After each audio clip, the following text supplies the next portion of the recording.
Today, one of my favorite guests returns to the Miesha Tate Show. Dr. Edwards blows my mind again with his wealth of knowledge about health, fitness, and diet. We actually teach you how to make kefir, which is an all-natural, lactose-free probiotic. And even more exciting news, this is my first podcast available on YouTube. So if you want to watch us make kefir as opposed to just listening to it, you can check out the Miesha Tate Show, now available on YouTube as well. Now, with all this healthy talk, I don't want to make it seem like I'm not human. I am by no means a saint when it comes to a perfect diet, although I do strive, obviously, to lead a health-conscious life. It doesn't mean I don't enjoy cheat meals and treats and just don't tell Dr. Edwards. But for me, my go-to cheat meal is definitely pizza. And that's why Hunt Brothers Pizza had me at all toppings, no extra charge, as if cheese, pizza crust, and sauce were not enough. Up to 10 extra toppings, no extra charge. Do you know what I could do with a 10 topping pizza? Okay, I'm hungry. How about pizza and kefir? Life is about balance. That's what I always say. All right, enjoy the podcast.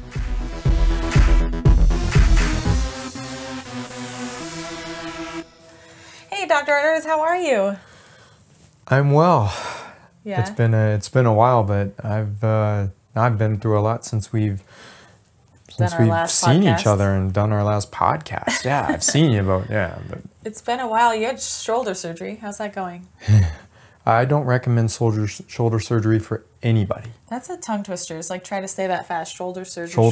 Shoulder surgery. Yeah. No, I had a rotator cuff repair and a labral repair, and it was all done arthroscopically, and it was way longer than the usual. And the rehab is just intense. And gnarly. I've done ACLs. From all the motocross injuries and stuff, and that's what this is from, of course.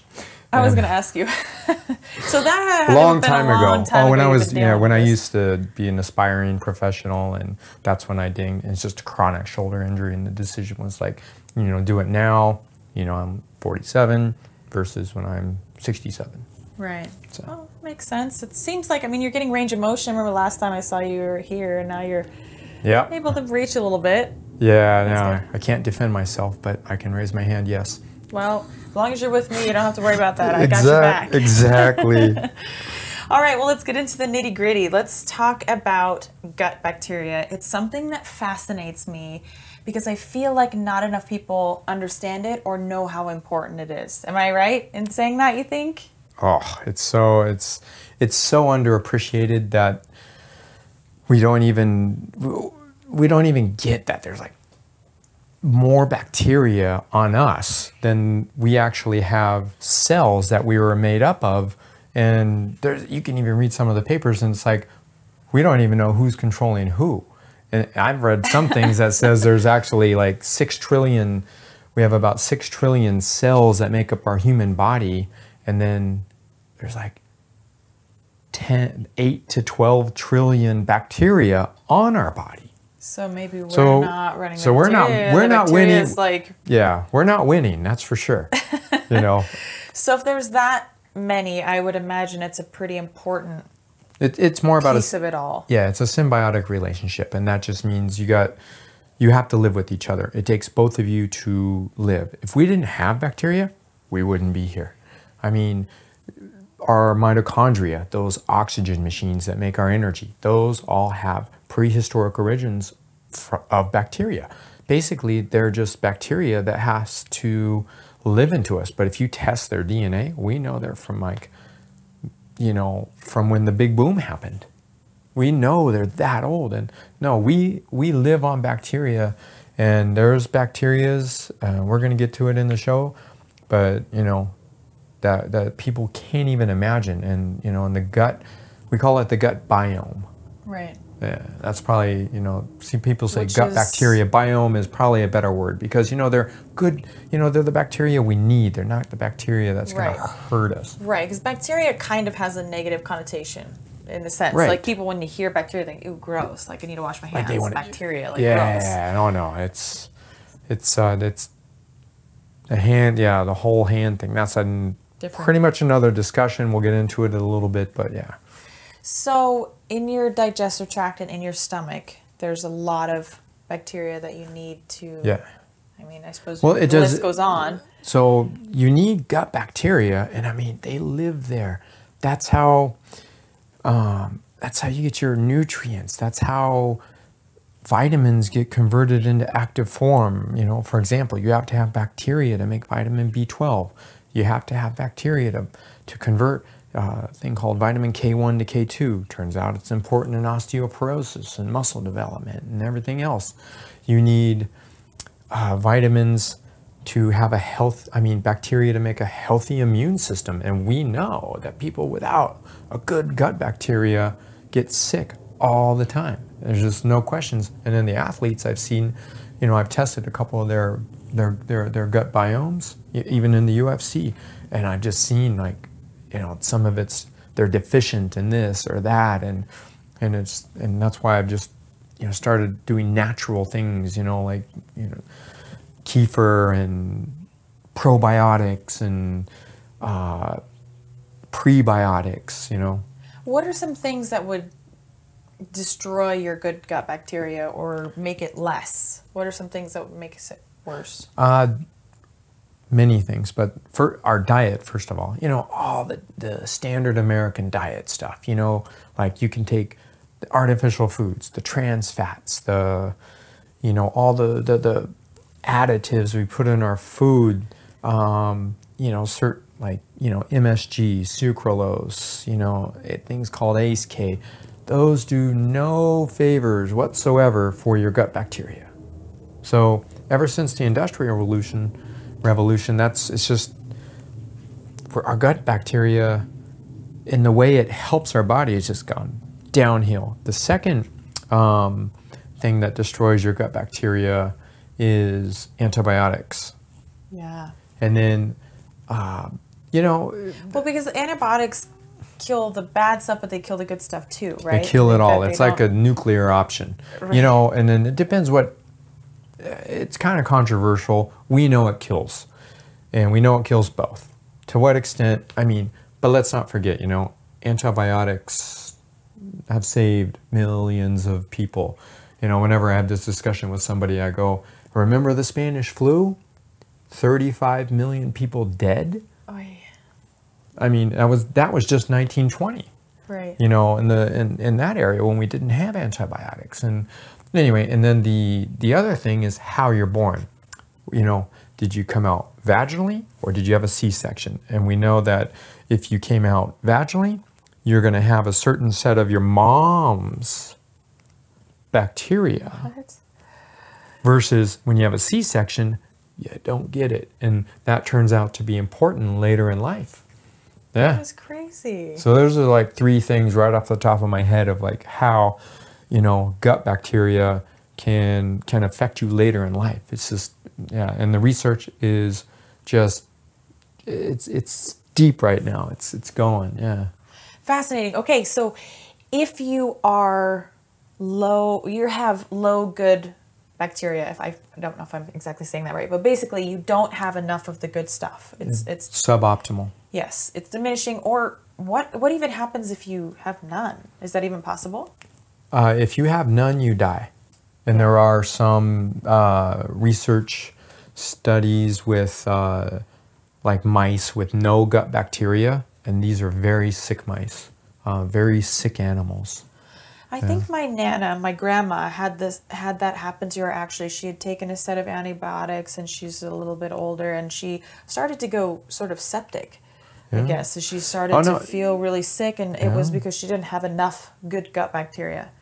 And so it's part of the reason, anyway. Yeah. Recommended that she take some of the yogurts that you had recommended and some kefir and things like that, and she's feeling much better. So very happy about that. But what are some symptoms that someone would experience if their gut bacteria is suboptimal? It's all those keywords you've heard, you know, in every discussion, you know, irritable bowel syndrome, SIBO, dysbiosis, chronic diarrhea. What is SIBO? Small intestinal bacterial overgrowth. So the thing is you're supposed to have, and that's an important question actually, because you're supposed to have bacteria in your large intestines, Right. not your small intestines. There are some bacteria I've read about in the small intestines, but generally you're not supposed to have a growth of certain bacteria in your small intestine. And sometimes when that bacteria grow from your large into the small, that's what's called SIBO. And there's a test at the gastroenterologist office you can do called a SIBO breath test. You can diagnose it pretty easy. Why would you have? What would cause that to have? Like I said, antibiotics, being okay. born via cesarean section, stress can do it. I was born via cesarean. Now I want to get my good bacteria tested. We can check your there's a couple things out there called. Okay, so and would you have maybe low energy, or would you get sick more often? Maybe someone who has a weak immune system. Is that linked? Sickness, allergies. Because we've all known those people that sick all the time. They're sick all the time. Yeah, that's and so they may, you can think when I think back to elementary school. Yeah. And the runny nosed kid that was sick all the time. Yeah, and I mean it's just and it Probably can also it wasn't born. It can also be from being too clean. You know, we need to get exposed and to certain bacteria and certain things in life to like. Everything, we can't live in a clean bubble. Right. It's like our body has to adapt to the things that are natural around us. Well, it's like stress adaptations. It's good to have a little bit of stress so your body can be stronger for it. It's kind of like working out, right? Yeah, I mean, it's like you work out, you're sore, but you get stronger for it, right? There's that little bit of backlash before your body actually is better for it. We geek scientists call that hormesis. In English, please. What you just said. Okay. Small little doses of stress lead to adaptation responses. Okay. And that's hormesis. And that's what you do when you exercise in the gym. You know, every time you do like a 3-round bout versus a 5-round, you're giving yourself different stresses and, you know, you're giving yourself different doses of hormesis, so to speak. And that's why you get better athletically. And, you know, same thing, it goes with, you know, bacteria and viruses and all that. Yeah. Okay. So is there anything that we can do to promote good gut health? If it's linked to so much, if it's linked to people being sick, it's linked to you know, I mean, the biggest thing you can do is start just eating whole foods. Just like, it's a hard thing to do, but I mean, just eat naturally. Like, wouldn't that be great? Kind of utopian, I mean, nowadays, and it's not the reality. So you just got to really read the labels, you know what you're eating. I mean, you know, consider, you know, eat organic, you know, don't eat the strawberry that has 400 different types of pesticides in it. Right. You know, those all. Don't get me started on pesticides. It's just like a whole. But that kills bacteria. Oh yeah, well, it's killing bees and killing. You know, my gosh, that's a whole epidemic in itself. We got another podcast to do. Yes, for sure. Okay, but before we get off on that, what about kefir? Kefir. Oh. Tell me about it. Tell me about kefir. For me, kefir it just makes so much sense. It's loaded with good gut bacteria. It's easy to make. It tastes good. You can mix it with whatever you want. And I mean, it's my number one treatment. Whenever I'm dealing with somebody with, like, you know, gut problems, that kind of thing, you know, like SIBO, dysbiosis, whatever, I put them on kefir. What's dysbiosis?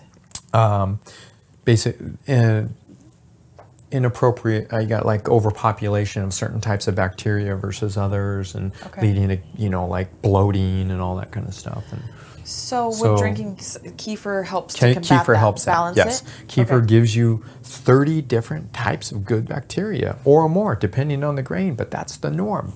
And I mean, one little cup of kefir, which, you know, we're going to show, one little cup like this has nearly 1 trillion probiotics. You know, and when you go on the pills, you know, like the pills say, oh, this has 2 billion count, you know, probiotics of this species and that species. It sounds like a lot, but you know, when you're thinking, I mean, billions and trillions is crazy numbers anyway. Yeah. But if you can make your own probiotic at home with your own milk, yeah, why wouldn't you? You know? Exactly. Okay, so explain what kefir is. It's a grain, right? So explain like where it comes from. Kefir is a bacteria. It's a lactobacillus bacteria. Just looks like cauliflower.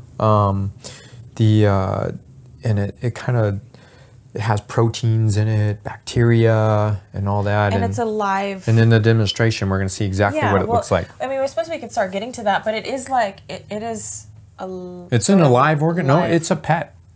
Right. it's a pet. You have to take care of it. You got to feed it.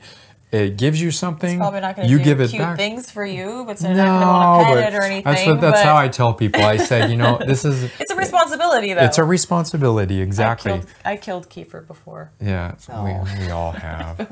But anyway, but it's my chickens love it. So. Okay, so let's demonstrate how to make kefir. All right. Kefir is really simple. So first we'll get... So the things you need for kefir are the kefir grain, which we're keeping in here. You need an empty jar. You need a jar of milk, which we'll take that off. And that's it. So basically you need a kefir grain mixed with milk, and the kefir grain eats the lactose, basically the sugar, and it produces a thick, proteinaceous, gooey substance. So this is lactose free? Yes, and people who are lactose intolerant can drink this all day long. My wife is severely lactose intolerant. She tolerates this, 0 problems, 0 gas. Wow. Yeah. That's impressive. So it eats the lactose out of it. That's what it does. That's what it feeds on. Yeah. Okay. So, let's do it. All right. So we just take this. And then you can see the little... Show what that looks like. So you can see the little cauliflower looking thing there? Perfect, okay. So that is a kefir grain. So that's, you know, that's the guy. That's the guy, that's the metabolic machine. That's the machine right there that eats lactose and puts out vitamins like magnesium, B12, calcium, phosphorus, good protein, even some B vitamins, and all those, you know, good bacterial strains that populate your gut and help your organism be optimized. That's it.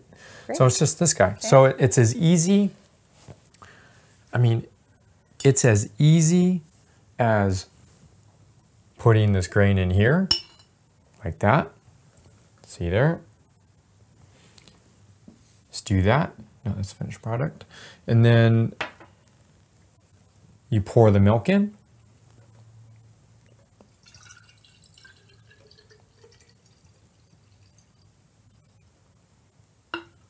Not quite to the top. So we'll put that there. And then you'll see, you know, you can actually see the kefir. It's floating at the top here, and that's what it does. It kind of lives at the top. For the moment, though, right? For the moment. Well, it'll always come to the top. You can always find, it's important to know that, actually, that the kefir will always be at the top. But you're supposed to turn it a little bit, you know, every so often. And it's a breathing. It's actually taking in oxygen and spewing out CO2, kind of just like a plant. So, you know, in a sense, that's fermentation. It needs to be able to breathe. Like, you don't want to put a tight lid on this. Never put the tight lid on it. And that's why we got, you know, like a little cheesecloth here. And we'll just put a rubber all band you around. do, yep, put the rubber band around there. Okay. Voila. And it doesn't need to be exposed to light. And depending on the temperature, it'll be done in 12 to 48 hours. You know, when the room temperature is higher, it'll get done quicker, and you know, and then there's some other tricks to make it thicker or less, you know, or more liquidy, or right. You know, it's going to taste like, because it makes lactic acid. Basically, you know, from the lactose, lactic acid is is formed. But what you saw there, it's no more. Yeah. So what is this going to look like when it's done? Like, how do you know it's done? What are you looking for? So you're looking for a thick consistency, which I have here. And then... kind of like a runny yogurt? Yeah, it's kind of like a runny yogurt, you know? I mean, you know, and it can be thicker than this, but it's like kind of like a runny yogurt. It's perfect for like post-exercise drinks, or, you know, I just drink it like this, and I know you have a certain way to drink it. Yeah. And I went on vacation and I killed my kefir, so I need to start doing this again, because I was drinking this every morning and I felt great. What happens if the kefir you do find at the bottom? Does that mean it's like almost, you waited too long to change it? Yeah, if it goes to the bottom, it kind of means it's not, it might be at its end, you know? I mean, it is a living organism and it might die, you know? There are ways to conserve. You can actually dry out kefir grains. Can I try this? Uh-huh. It's a... Yeah. Sort of tart. I mean, it has a light fermented taste, which I could see being a little bit, for some people, if you're not used to that, might be a little bit different. But I've made it before where I put cinnamon in there and I blend it, and it's nature's perfect. sweeter. I mean, that's really, that, and really, I mean, really you can add whatever. You can add put that in a bocha. smoothie. I mean, you could add bocha. You could add stevia. You could add, you know, whatever type of sweetener you want. Little honey. I mean, my daughter drinks it like this. You know, she doesn't even know it's kefir. Right. So we've had her on kefir because she was born cesarean section. Okay. And so it was one of the reasons I really instituted it at my house. So my daughter gets kefir, strawberries, honey, cinnamon. We put it in the Vitamix, and to her it's strawberry drink. Yeah. And she asks for it every day. Yeah. And I just delight in knowing that she's getting the good bacteria, and I don't care how it is. You know, it's just it's so much easier than trying to say, hey, take this probiotic, kid. Yeah. Yeah. Just make it child friendly. It's easy, right? Yeah, and it's good. Like I said, I think it's the ultimate recovery drink. You know. So where do you get a kefir grain like that? How do you get it? So they're grown. You know, they're grown from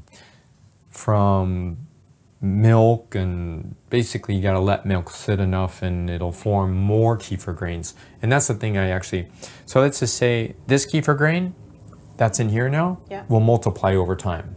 So it gets bigger and bigger and bigger, and even separates. You can cut it, you know, and give it to your friends and that kind of thing. Let's say someone's at home and they have no idea, they don't know anyone who has kefir or anything. Can they order it? Yeah, online. Okay. You can order kefir online. Go to your local farmer. Right. You know, we actually have a raw milk farmer that, you know, Gray Maynard and I use. And that's how we make our kefir. Gets his own and kefir. And I will say that when we use raw milk, the kefir tastes phenomenal. So if you're going to use a kefir, try to get the least processed milk as you can. It might be more expensive, but the taste is totally worth it, you know. Oh, and your wife, Mylene, told me one time also a really good tip to keep in mind is to make sure that you have dried out your glass really well. That you don't want to leave fluoride. No. Wow, you have a good memory. I do. I didn't want to kill my kefir, but I ended up killing it anyways. Not because I didn't pay attention to her directions, but because I was gone for too long. And that is very good. No, you should rinse it with distilled water, fluoride-free. Make sure it's very dry, because the kefir is a very sensitive organism. Right. And any detergent, fluoride. So I never did any like distilled water when I washed it, but I just made sure it was thoroughly dry and I didn't have any problems. Yeah, so that's fine. So So what can someone expect? Like, I mean, I could say my own personal experience, but what do you think someone who isn't drinking this on a daily basis and would start drinking it on a daily basis, what do you think they would notice a change? It's weeks to months. It depends on the person. I mean, if they have a bad disease or whatever, and they've had problems for years, you know, it's going to take months. So if you have IBS, yeah, it's going to take months to years to get everything back. But it's just, it has to be part of your life. And the most important thing I can say is consistency. You know, when I go to the hospital, I have one of these, you know, I have one of these cups every day. It's just how I do. It's just part of my life. Every day I have one cup of kefir. So what do you think about, like, I know you can buy kefir as a yogurt drink in the store, which is obviously going to have a lot of sugar and stuff like that, but it's way more expensive too. Like, this is way more practical, right? It's more practical, cheaper, and tastes better in my opinion. It doesn't have the added sugar. It's not hard to do. The things in Whole Foods and Sprouts and the other stores that carry kefir, yeah, I mean, remember, that kefir is made to stay on the shelf and be sold. I mean, so what do you have to do to put something in a liquid to keep it on a shelf? You got things like guar gum and carrageenan and all these artificial things that just shouldn't be in there, you know? And that's, I think that's a big problem. And it gets into another issue like insulin resistance and all that kind of stuff. But yeah, I mean, that's the problem with kefir in a store. Now, if you can find a kefir, no sugar added, no nothing added, or minimal, that's all right. That's, you know. But it's going to be expensive. Yeah, it's going to be expensive and it's going to be acceptable. But there's nothing like making it at your house. And I don't know. I mean, so what? If you, let's just say you're at home only for 2 months a year, order a kefir grain, get some milk and pour it in the jar and let it sit for, I mean, it's just that easy. Do you know if there's any kind of like a process to initially start one that's like dried that you get? Do you have to do anything to it especially, or you just sometimes you have to run it a few times. Okay. Yeah, sometimes you got to like do a few 12 to 48 hour cycles, and then it'll be, you know, and then it'll taste better and better and better. So it's good, huh? So, yeah, I can drink it no problem, but that doesn't bother me at all. Let's see how this one tastes. But it's just like forewarning of, you know, that it does. I down that all day long, but some people. Yeah, but when you've never had it before and you're not sure what to expect, it does have just a mild fermented taste. If you drink wine, I feel like you should be fine with it. Like, you know, that's fermented grapes. This is, you know, slightly. No, fermented anything is good for your gut bacteria. You know, whether there's other fermented foods. I mean, kimchi. You know, kefir. There's things. What is that? I've never had it before, but it's like a bean, I want to say, or a soybean, fermented soybean called natto. Yes, that. Oh, that is like superfood. Yeah. Like spinach is like out of the picture. Natto is what you want. I heard it's kind of gross though, but I would eat it. I'm not weirded out by that. Oh, I love it. I actually like it. When I go to. What does it taste like?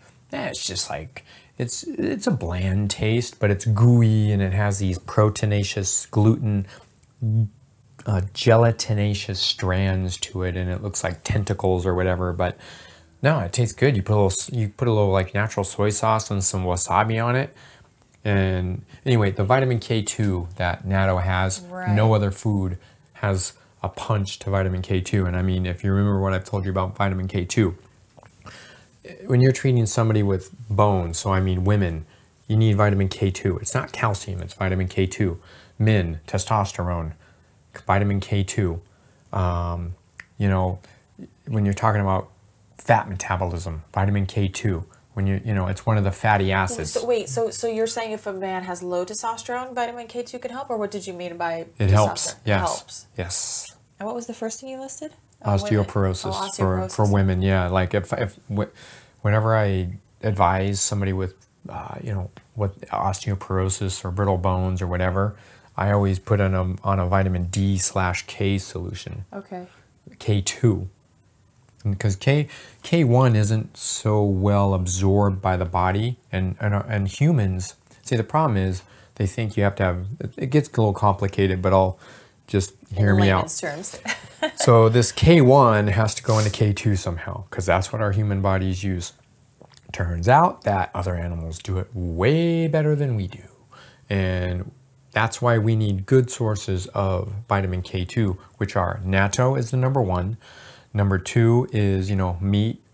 3 is like organ meats, you know, liver and that kind of thing. But hard cheeses like Gouda and all that are loaded. So our main sources is probably hard cheese. Oh, I love. Yeah. The blue cheese have it too? Yep. Yeah. Most cheeses have vitamin K2 already in it, but remember, cheese is an alive deal, just like kefir. It was made from a culture. Yeah. A culture of bacteria. I have plenty of cheese in my fridge right now. Oh yeah. I love cheese. I just ate a piece of pizza before That's you awesome. got here. But so there's oh, I was gonna ask you. Mm-hmm. Not to. Did you have something you? Did you follow up on that? I just wanted to follow up on. I think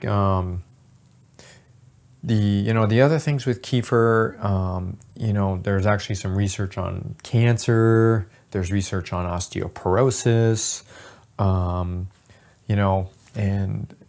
think just how that easy it is. To that? There could be it could help it. Oh. There's actually studies out there, and so I think people can do their own research, but I just want to highlight it's out there. So okay, well, we're talking about internal bacteria. Is there any other sort of bacteria that exists in or on the body that's important? Wow. So this one usually freaks people out in a sense. So where shall I start? So you have a gut biome that's made of trillions and trillions of bacteria, but we also have a skin biome. We have trillions of bacteria on our skin, on our arms, our whole thing. And you're gonna freak some germaphobes out right now. Oh yeah, no, but they're good, right?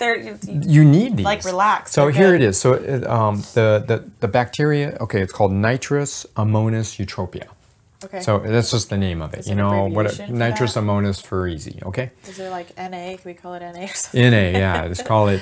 Yeah. Just anyway. There's actually a product out there called Mother Dirt right now, and you can just spray it on you. But here's how they found it. So before we took showers and soaps and and all the soaps we have are just synthetic,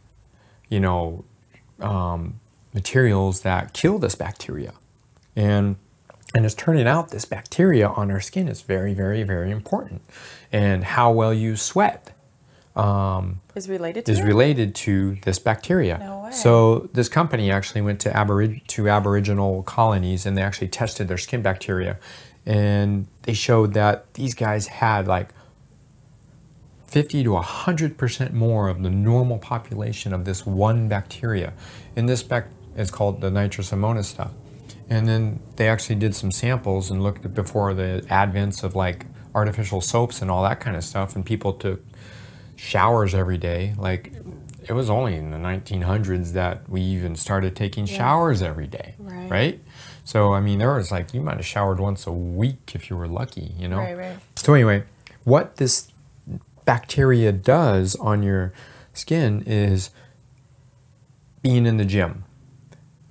What is it? What can you think right away? The smell of somebody reeking. Yeah, body odor. Urea. Oh, urea. Okay, that's what it's called. That's urea. So that's urea coming out of your sweat glands. There's many things that come out of your sweat glands, like I've electrolytes. Heard about that, like in your armpits, that the smells actually. In my first wrestling, I mean, I almost passed out from the smell. I wrestled in high school, and first thing I thought was like, this is not for me. But then the coach said, don't worry, you'll get used to it. Oh, gosh. And I did.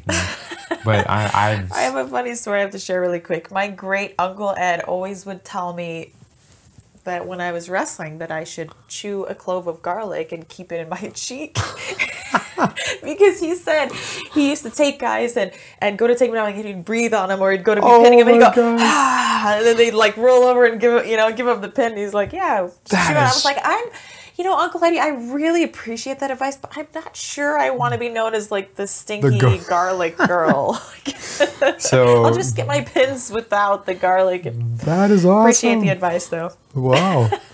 So okay, anyway, so when you repopulate this bacteria properly, and I mean this has been written up in the New York Times, Wall Street Journal, all that kind of stuff, research articles, that urea actually gets metabolized to something called nitric oxide. Okay. So nitric oxide is the same thing that dilates blood vessels. I mean, you may have heard, most popularly the drug Viagra. It's a nitric oxide activator. So natural our natural body's nitric oxide activator on our skin is nitrous ammonium. And it turns out people who do saunas, who don't take showers, or not so much taking showers as much as using the bad soaps. And there's certain, like, you know, there's these new natural coconut soaps, and, you know, they're made from only natural, pretty much sources. But when you start getting all the, like, what's called sodium lauryl sulfate, and I mean, there's just a ton of chemicals that go into soaps, and it kills all the bacteria. And some of the studies are actually showing that when you use this stuff properly, or have a proper population of nitrous ammonium, you sweat better, therefore you regulate your heat better, and they're even showing wound healing comes better. Wow. They're showing recovery gets better. And then the biggest thing for me is, like, in the hospital, like, they're showing that blood pressure gets better on this. When it's pretty hard to get a proper population of the nitrous ammonium going for, we'll say, the proper optimization of your skin biome. So it's about the skin biome. When it's optimized, you get all those benefits. And think about it. I mean, instead of taking your blood pressure medication, why not optimize your biome? I mean, it's just like, it's all there in nature. And I mean, because people don't know about this. That's why you're here. That's why. that's why we're shouting the knowledge. And I mean, animals do this, and humans can do what we do because we can sweat. Well, how often do animals use soap? No, well, so the People use soap. and as we already discussed, men sweat better than women, but Rub it in. but you can optimize your sweating. So now I don't know what to tell athletes sometimes. I'm really careful about, like look at your soaps. You know what's funny? You bring that up. I don't usually ever put soap on, like on my arms and like back and stuff like that. I don't really, I don't do that. I wonder if that's that's probably a good thing. It's like naturally. Yeah, it's natural. I mean, George Carlin was kind of onto it. I think he said, there's only like 5 places on your body you need to wash. Yeah. So anyway, but yeah, so I don't use soap, on like my arms, my hands, my face, only like pertinent areas to make sure that it's clean. But I noticed that I've been sweating better since I've been taking the natural pig thyroid hormone that you've been telling me.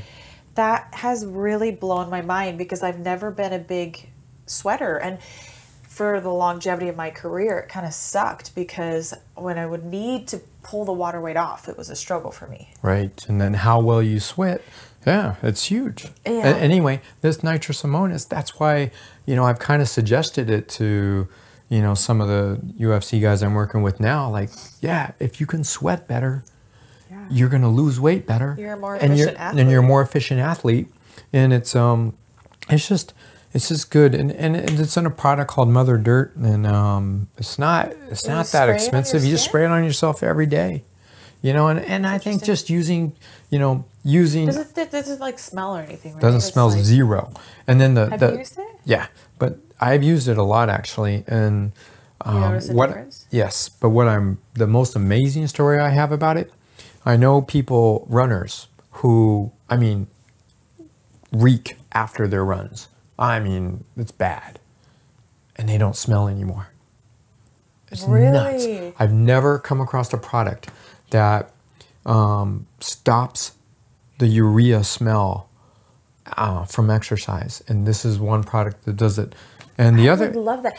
I've been looking for an alternative to normal deodorant, because I don't like the idea of the aluminum and be on the lymph nodes. Ooh, no aluminum. Yeah, so I don't like that, but I'm like, I don't want to stink either. There's a lot of times people that use naturopathy deodorants, it's like it just doesn't. You can just tell they don't work as good as the aluminum. Yeah, but I'm looking for something. I'm kind of actually, this really piques my interest, because I'm wondering if I sprayed this more or whatever, like what. Yeah, no, I'll definitely get you some, but just spray on it and just see how it goes, and then, but the other big thing it's doing is acne. Like, they're actually in FDA trials. This is a company called AO Biome. So Biome, AO.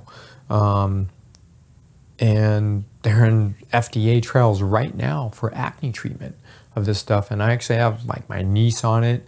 I mean, it improves acne, and it's huge. I wonder if they're going to come out with a deodorant that has this Mother Dirt product in it soon, or if there is one already. Good question. They have soaps and everything too. That the main thing is the bacteria you can actually spray on yourself. So I don't know. Yeah. You know, but I'll have more information about it. You know, in the very near future. I'm working with them actively. You know, I'm not paid by them, just so you know. Yeah. I mean, it's a product I'm using honestly because it really is that intriguing. And we'll, I don't know if we do any show notes or whatever, we'll link to a podcast that I did with Peter Defty and a guy named Dr. Weiss on the OFM podcast. It was some months ago I did. And it's all there. I mean, the science, you can totally geek out on it. Fascinating. So that's great. So if you spray this stuff on yourself, it's going to help you said like regulate your body temperature better. And for athletes, it could be beneficial to huge. Sweat I mean, and all that if stuff. you can, but does it like make you healthier or anything? Like, is there anything like that you know of like that's yeah, linked to that? You know, they're all, well, blood pressure control. Oh, and we were then, talking about that. I did. That's yeah. I wanted to talk about that a little Think bit more. about somebody like with heart disease or something, like if your relative or somebody, your loved one had heart disease, it's kind of like a no-brainer. I mean, I'm not saying it's going to cure their heart disease, Right. but getting, it's just like goes along, getting good sun, good nutrients, good diet, good bacteria in your gut, good bacteria on your skin, the latest guy who just broke the hour record for centurions. He's 105 years old. His name is Mr. Marchand in English and Marchand in French, and the guy rode like he did 14 or 15 miles in an hour, like at 105 years old. Wow. And the French are famous for not taking showers. Yeah. And the women don't. They're almost as stinky as their cheese, huh? They are, but they don't stink. That's the thing. And part of it is because when you don't take a shower for long enough and you get the skin biome optimized, you naturally don't stink. I mean, think about it. That's a weird concept, but I could see that actually being. That's how it was. Because it's like sometimes when people have really oily skin, so they wash it, Yeah. they put tons of soap, it actually causes your skin to produce even more oil because it's trying to combat the fact that you're trying to dry it out. Yeah. It's almost like the reverse effect. Like if you actually put lotion on your face every time you got out of the shower, your body would probably, or some kind of good, and your body responds appropriately. If you put more oil, it decreases the natural oil it produces. If you take it, keep stripping it away, it produces more. Yeah. It's all a balance. It's just nature's balance, and that's optimization. So hypothetically speaking, showering more and using lots of soaps that are killing those good bacteria could cause you to So I'm telling some of my Tour de France combat the stinking more. I'm telling some of my Tour de France athletes actually, like, watch your showers now. I'm not going to shower for a week, and I'm going to come over and see what you think. But I'll leave you with this. So Romain Bardet, he's a guy I help.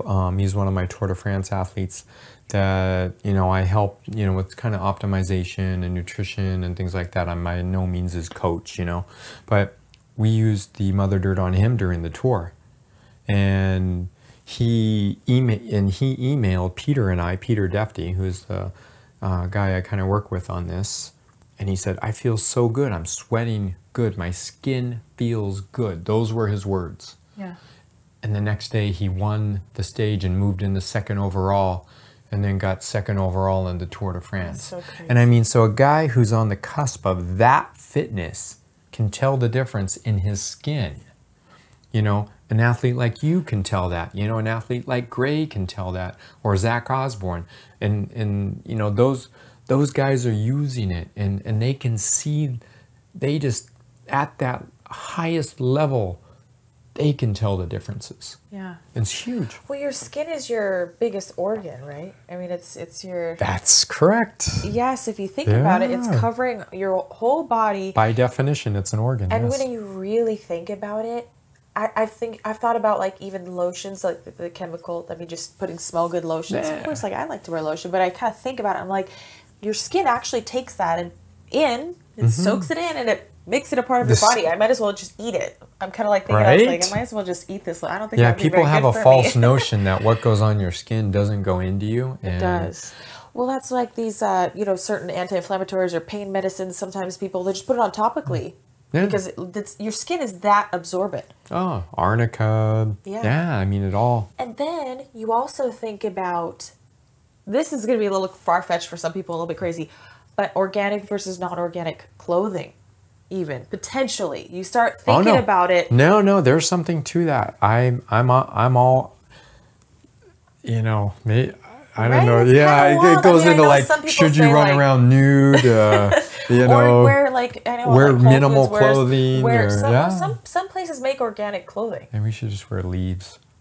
Maybe we should really regress. Let's just get back to the fruit of the loom of nature. Right.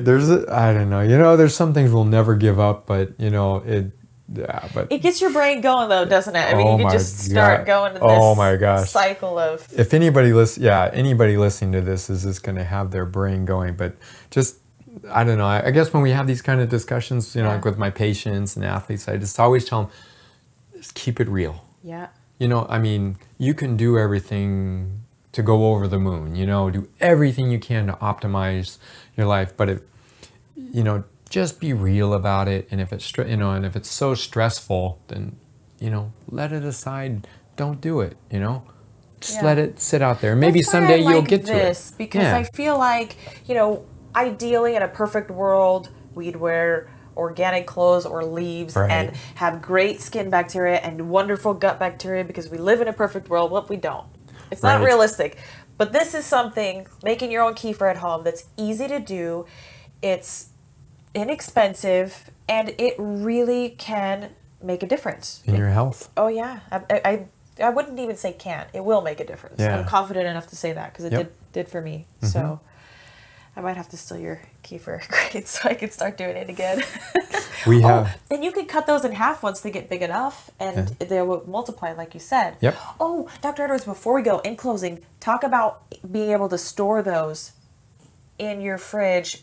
So if you leave, so you get a return. So when you go, when I go to France, I do this. I just take the little jar like you see. Like about that much milk, and I just put that much milk, about a quarter glass, and then that'll last about 2 to 3 weeks. And then if you put it, you put that in there, and then I I close it. And I close it personally. I've heard you're supposed to leave it open, but it doesn't. The lid. It hibernates anyway. Right. It's hibernating. Well, just to be safe, you just put a cheesecloth on there, or just leave the lid cracked. But you put it in the fridge. A little sign. A little bit of milk. If you have roommates or kids, don't. Right. Close the lid on it. That's the thing, is like people do that kind of stuff. But that's how you would preserve a kefir grain if you're, say, going away for a weekend, whatever kind of thing. So. Or preserve the ones that multiply off of. Yep. The one that you have. So if it gets bigger, like the one that you had is. You can eat the grains too. I eat the grains. They're chewy. They're very chewy, and they're if texture is a big deal about your palate, you're not gonna like it. I don't mind them, but my dogs love this stuff too. I put it on my dog food. They go crazy. You could put dog food in kefir, and they'll choose the kefir. Kefir every time. They love it. Yeah. They freak out when they know that I'm getting the kefir out. They're just like. Our chickens. Our chickens go bananas. So good for them too. If you love your animals, this is something really easy to do. That's, I feel like, beneficial. Oh yeah. No, this is my fur babies. Animal. Yeah, they know what they can teach us a lot. Just got to watch them. Absolutely. Well, thank you so much again for sharing your wealth of knowledge. You just blow my mind every time we sit down and chat. I always look forward to these podcasts. Me too, Miesha. Consistently delivering knowledge. Cheers. Cheers. Is that milk or just that's like kefir? That's a little kefir. There we go. Cheers. Well, there you have it. Dr. Edwards drops a knowledge bomb again. We learn about making kefir and how that can keep your good gut bacteria in check, which is important. Drink your kefir, ladies and gentlemen. We also learned about good skin bacteria and all that good stuff, keeping your body in balance. Speaking of balance, which I'm all about balance, don't forget to go to huntbrotherspizza.com and check them out. 10 free toppings, no extra charge. You can go to huntbrotherspizza.com to find locations near you. They're all over the place. Get your pizza fill and drink your kefir.